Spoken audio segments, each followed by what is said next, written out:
Para pemirsa Suyanto.id, ketemu lagi dalam channel edukasi, sebuah channel yang dibangun untuk berbagi pengetahuan dan belajar sepanjang hayat. Nah, kali ini apa yang kita bagikan, apa yang akan kita pelajari adalah merupakan fenomena yang sangat aktual, MBKM, Merdeka Belajar Kampus Merdeka dalam perspektif kurikulum. Nah, narasumber kita di episode ke-6 ini adalah Profesor Ali Saufa PhD. Dan tentu saja kita sapa dulu dan sebelum menyapa Anda mohon bisa klik subscribe di video ini supaya video kita selalu berada di tempat yang strategis untuk diklik sebagai konten alternatif dari video-video yang merupakan predator pendidikan kita. Kita sapa narasumber kita. Assalamualaikum warahmatullahi wabarakatuh. Prof. Ali. Waalaikumsalam warahmatullahi wabarakatuh. Pak Yanto, sehat-sehat ya? Alhamdulillah sehat dan manfaat. Ini. Amin, amin, amin. Amin ya Apa? rabbal alamin. Amin. Ali, kita sudah pada episode ke-6 mengenai apa kita akan menyajikan apa yang apa kelemahan dan kehebatan kurikulum di dalam MBKM, Pak Ali. Gimana, Pak Ali? Dari mana kita mulai? Ya, Pak Yanto, ya ini tetap topiknya itu kurikulum yang terkait dengan perguruan tinggi itu selalu ada kaitannya dengan kebijakan Menteri tentang MBKM ya, Merdeka Belajar Kampus Merdeka. Kita ingin seimbang Pak Yanto, jadi Oke, episode yang terdahulu yaitu episode 5 sebelumnya itu kita sudah mengungkapkan hal yang positif kalau boleh ya, saya nyatakan sekali lagi memberikan yaitu yang pertama memberikan kebebasan mahasiswa memilih mata kuliah di luar prodi setelah mereka ya, selesai mata kuliah wajib itu satu hal yang saya kira sangat positif karena pada dasarnya memang mahasiswa bisa memilih apa yang kira-kira mereka perlukan, tapi ya, setelah mereka menguasai, menyelesaikan mata kuliah wajibnya.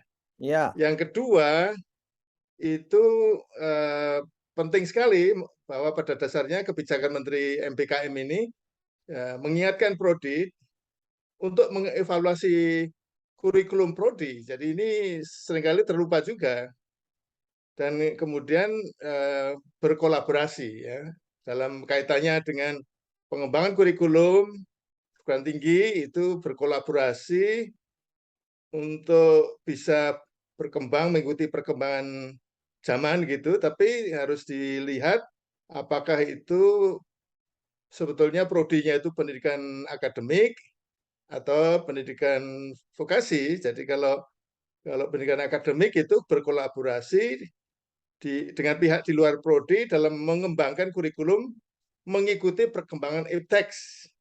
Tapi kalau prodi pendidikan apa namanya akademik. vokasi Hmm, itu berkolaborasi dengan dunia usaha, hmm, dengan industri. Begitu Pak Yanto itu yang ya, kita bahas yang lalu. Sekarang kita lihat sebetulnya adakah hal-hal yang perlu diperbaiki, perlu dicermati, perlu dievaluasi karena tampaknya kecenderungannya itu bisa dianggap sebagai hal yang negatif begitu Pak Yanto. ya, ya, ya, ya. Saya kira ya betul. Oleh karena itu saya kira prodi-prodi ini harus memiliki visi yang kuat terhadap core kurikulumnya. Jangan sampai kurikulum itu nanti diganggu oleh akibat dari harus mengambil 40 SKS di luar perguruan tinggi. Ini kan bahaya juga, Pak Ali ya. Karena nanti bingung itu mau diberi kredensial apa para lulusan kita itu. Sehingga harus pasti. Sehingga saya kira yang diperlukan itu apa yang saya katakan di offline tadi, yaitu manajemen perubahannya itu loh. Manajemen perubahan itu harus digarap. Perubahannya menuju kemana, dari mana sampai mana, dan siapa melakukan apa. Dan tentu saja apa yang mendasari filosofi perubahan itu. Saya kira itu Pak Ali ya. Penting itu saya kira. Gimana buat Pak Ali?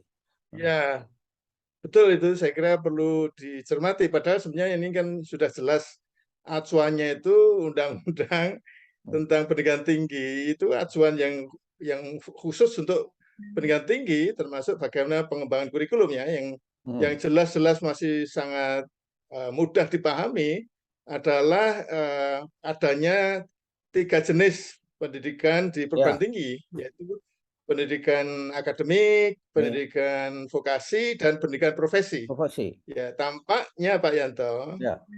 ini tidak diperhatikan lagi. Nggak tahu apakah memang dianggap tidak ada undang-undang itu atau kerja tanpa perlu mengacu pada undang-undang, nggak tahu. Jadi Ya, Pak Yanto, karena ini boleh dicek Pak Yanto. hmm, Setiap paparan siapapun, termasuk Mas Menteri, tidak pernah membedakan hmm, apakah itu prodi-prodinya itu pendidikan akademik, hmm, apakah pendidikan vokasi, apakah pendidikan hmm. profesi ya, vokasinya akademik, vokasi, dan profesi. Ini Ya, tidak pernah disebut. Apakah kemudian dianggap sekarang hanya satu saja jenisnya itu? Nah, kalau hanya satu saja, mungkin ya, dalam waktu dekat barangkali akan ada perubahan undang-undang tentang pendidikan tinggi, Pak Yanto. ya, ya, ya. Ini rasanya memang educational planning kita itu memberatkan pada pendekatan employment generation dan economic return. Dua hal itu yang mengabaikan mengenai persiapan kita untuk mendidik anak bangsa menguasai ilmu pengetahuan dalam arti akademik tadi, Pak Ali. Kalau itu terjadi, sehingga ke depan kita itu terlalu semangat mendidik orang-orang sebagai pekerja, pekerja, pekerja. Lalu siapa yang akan mikir? Nah, ini kan mikir mengembangkan ilmu. Padahal ilmu itu kan sangat penting. Walaupun ada misalnya saja fobia atau sedang euforia mengenai artificial intelligence. Artificial intelligence pun itu kan apa? Datangnya dari ilmu juga. Gimana Pak Ali? Menurut Pak Ali?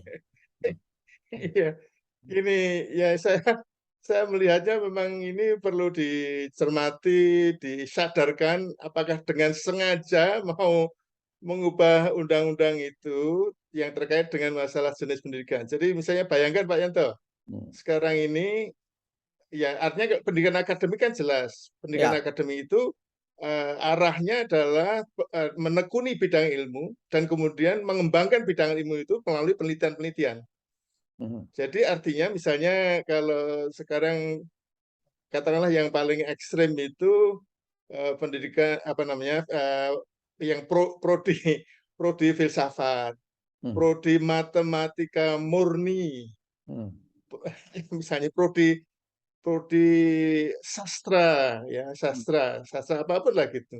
Hmm. Terus kemudian pikirannya ini nanti kalau disiapkan menjadi tukang, tukang apa gitu loh Pak Yanto. Jadi padahal mereka itu yang justru akan memberikan kontribusi terhadap perkembangan ilmu melalui penelitian-penelitiannya yang Ya. sifatnya nanti berguna untuk nusa dan bangsa tanpa melihat itu bidang pekerjaan atau vokasi yang mau Ya. dituju. Jadi ini tidak pernah saya dengar. Saya mungkin tidak bisa mendengar semuanya, tapi yang saya dengar tidak ada pemilahan, pemilahan, Ya. Ya. tidak ada pemisahan untuk kegiatan-kegiatan yang terkait dengan apa MPKM ya, Hmm. MPKM ya. Jadi Ya. artinya Ya.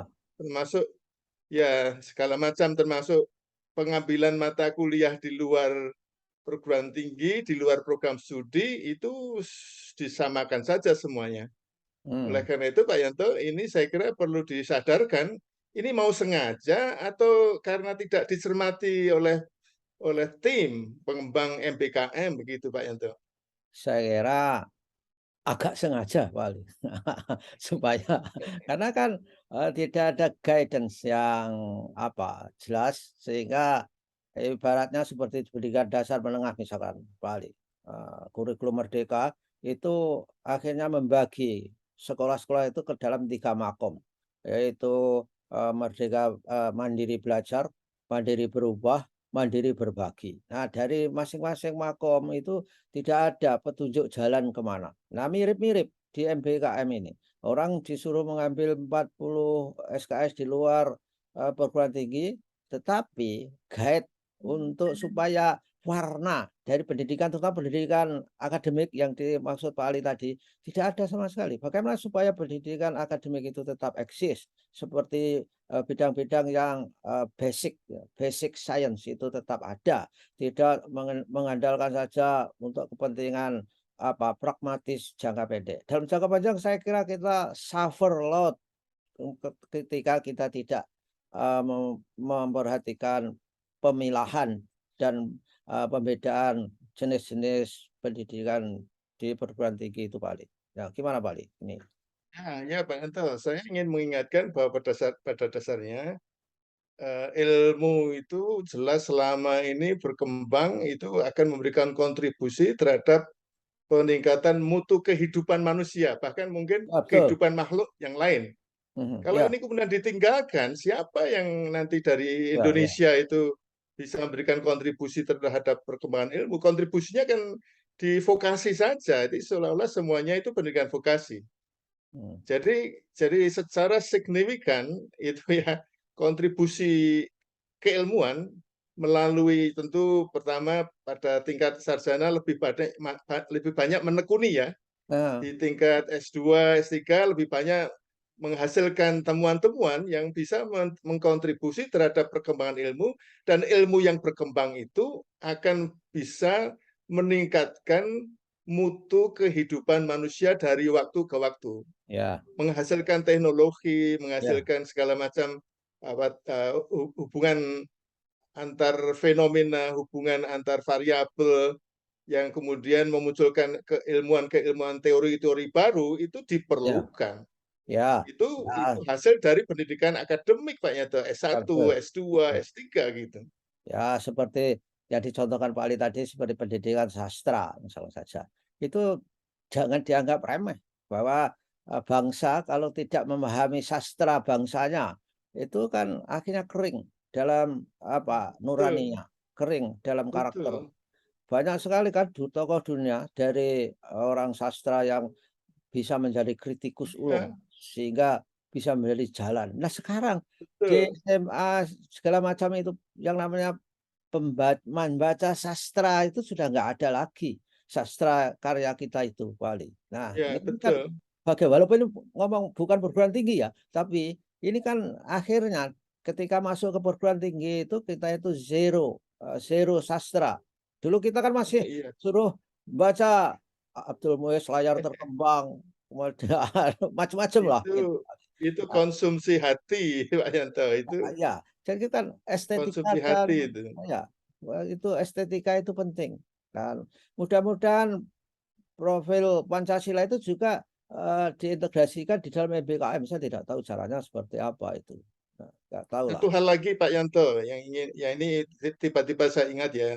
Ya, Ini juga MBKM ini tidak memunculkan adanya apa ya istilahnya itu jenis-jenis kurikulum ya. Jadi yang ya, mudah diingat itu ada kurikulum yang sifatnya itu kurikuler, ada mhm, yang ekstrakurikuler, ya, ya, betul, ada yang hidden kurikulum, mhm, ada yang apa istilahnya itu ya, nurturing effect apa dari ya, kurikulum. Ini kan memperkaya lulusan dengan fokus pada bidang ilmu untuk dikuasai dan dikembangkan, itu juga akan bisa melibatkan macam-macam kurikulum tadi yang kemudian itu akan memperkaya lulusan kita untuk ya, kemudian suatu saat kalau diperlukan dalam dalam wilayah yang beda-beda siap mereka. ya, Jadi ini tidak pernah saya dengar juga bahwa misalnya yang katakanlah misalnya apa kompetensi yang disebut-sebut ada kolaborasi ya atau 5C itu ya kolaborasi, critical thinking, mhm, kreativitas, mhm, komunikasi. Ya itu sebetulnya bisa diperoleh dari hidden kurikulum yang menyatu pada kurikulum apa yang sifatnya kurikuler, yang ya, sifatnya ekstrakurikuler. Begitu Pak Yanto. Ini saya ya, juga tidak pernah mendengar itu. ya, Semuanya pokoknya inginnya itu fokusnya itu tadi kebebasan yang tidak terkendali, tidak terpikir secara sistematik gitu ya. mhm, ya. Gitu Pak Yanto. Ya, kebebasan yang belum di-manage. belum dikelola dengan sesuai dengan common goal dari pendidikan tinggi kita. Baiklah, terima kasih Pak Ali. Boleh saya Sudah 1 menit lagi, Pak Yanto, ya, untuk yang akan datang oke. mungkin, Oke, episode yang apa? akan datang. Ya, beri bocoran apa yang Ini akan datang. fenomenalnya, ya banyak orang kemudian mendukung MPKM karena banyak program-program yang kemudian berimplikasi pada penggelontoran dana. Itu Ya, pertanyaan adalah sustainability-nya gimana, keberlanjutannya gimana.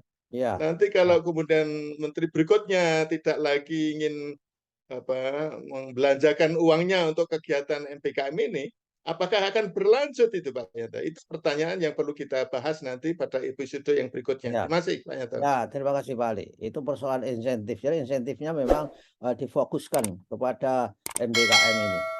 Sehingga sustainability-nya itu patut dipertanyakan. Terima kasih Pak Ali. Mudah-mudahan kita selalu sehat walafiat. Kita akan ketemu di episode Amin. ke-7 dan selalu menginspirasi banyak orang. Wassalamualaikum warahmatullahi wabarakatuh. Waalaikumsalam warahmatullahi wabarakatuh. Terima kasih Pak Yanto. Terima kasih Pak Ali.